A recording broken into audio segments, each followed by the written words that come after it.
Good afternoon. My name is Julie Hopper, and I am the Academic Assessment Specialist for Lake Superior State University. I wanted to create a brief PowerPoint that explains and really highlights the main points of your Fall 2015 academic report. After viewing the PowerPoint, if you have any questions at all, please feel free to contact me and I would be happy to answer your questions. My contact information will be at the end of the PowerPoint. Also note that I will be sending a hard copy of your report to the board president. Let's start with our mission.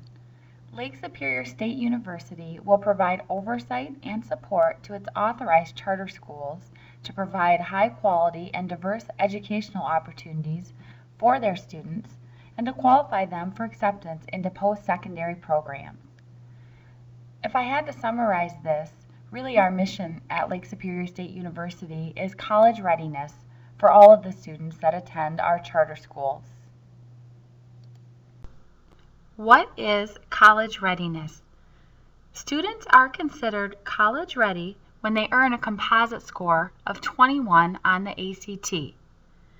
Being college ready allows a student to have a 75% chance of earning a C or better, or a 50% chance of earning a B or better in a college entry-level course. Now, even though the state of Michigan is transitioning from the ACT to the SAT, the ACT targets are still valid and relevant and result in college readiness. Also note that the backwards mapping of college readiness scores is by subject level, resulting in a composite score of 21. You're probably wondering who came up with the targets. Central Michigan University conducted a study on college readiness where they examined students that had earned a 21 composite score on the ACT and also had nationally norm reference testing, and then they backwards mapped the needed scores by subject and grade level to be considered college ready, and these are outlined in your contract under Measure 2, Student Achievement. So let's get into the report. Your report consists of two components, one on growth, I should say needed growth, and the other achievement. Under growth, we include the median RIT or scale score for fall in comparison with the 70% spring growth target and the spring college readiness target.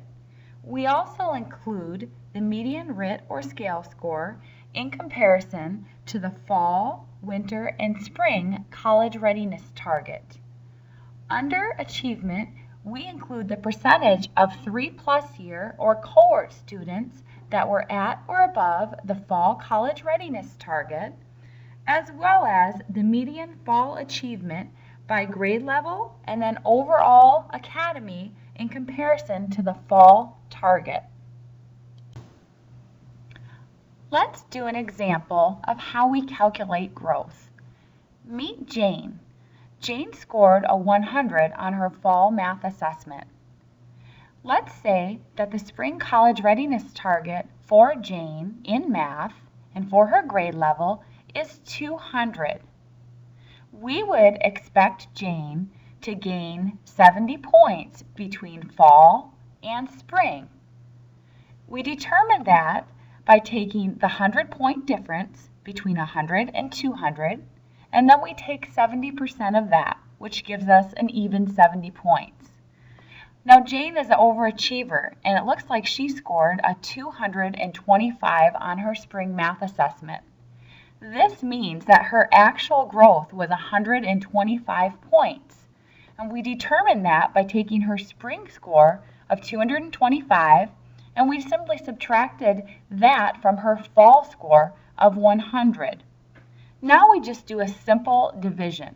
We take her actual gain, and we subtract that from her expected gain, and then simply divide that out by her expected gain. So if her actual gain was 125, we expected her to gain 70 points, and then we divide it by 70, it looks like Jane's growth calculation is at, we can carry it over to 79%. So what we can say is Jane's scored 79% above her growth target. Although we will not have growth data on your students until spring 2016, I included the example with Jane so that you understand exactly what we expect of your students and how we measure them each school year. Figure 1A and 1B display the median RIT score in math and reading by grade level for your students. And really what we're showing is the median RIT score for your students in the fall, which is the blue dot, in comparison to where we want them to be in the spring. The blue line represents that 70% gap closure, and that's their growth target, meaning minimum growth we want to see them obtain. The yellow line is the spring college readiness target. Figures 2A and 2B display the median RIT or scale score in comparison with the college readiness target that was established by the CMU study. We include the fall, the winter, and the spring target.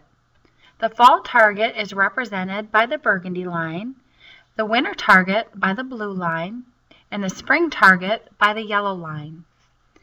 These figures allow you to pinpoint where your students are in relation to the fall target, the winter target, and the spring target. Please note that the absence of data in a column or grade level indicate that there were fewer than 10 students, and so data is not reported for such small numbers in order to meet FERPA requirements, or there was just not that grade level offered. Figures 3A and 3B display the percentage of 3+ year students, also known as cohort students, that were at or above the college readiness target for fall.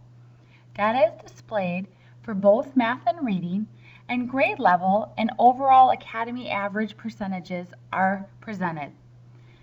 Let's look at math. In third grade, 15% of cohort students were at or above the fall college readiness target. The overall academy average for math was 13% of cohort students overall hit the fall target.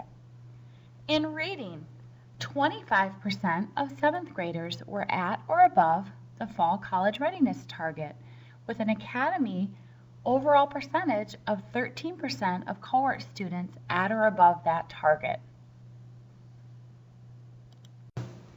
Figures 4A and 4B display the median fall achievement for 3+ year or cohort students. The data is displayed as the median percentage above or below the fall achievement target. Data is displayed by grade level and then overall academy. The red line represents the target line. Students are exactly where they should be at 0. A score above the line means the median score for cohort students is higher than the fall achievement target. A score below the line means that the median score for cohort students was below the fall achievement target. As mentioned previously, if you have any questions about the fall report, feel free to contact me and I would be more than happy to go through the report or answer any questions for you. After this slide, I've also included 2 resources that you may find helpful. The first one is the NWEA or Performance Series Seasonal Targets. We have the fall target, the winter target, and the spring target that can really serve as a guide to see where your students are after each testing period. The second resource is a student growth calculator, and it's in an Excel format, and I will also attach the Excel sheet to the email where I send this out. And basically it automatically calculates once you put a student's fall score in and then the spring college readiness target, it'll automatically calculate the needed growth by student.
To determine needed growth for each student, first, fill in the student's name, column A, fall score, column B, and spring college readiness target, column D.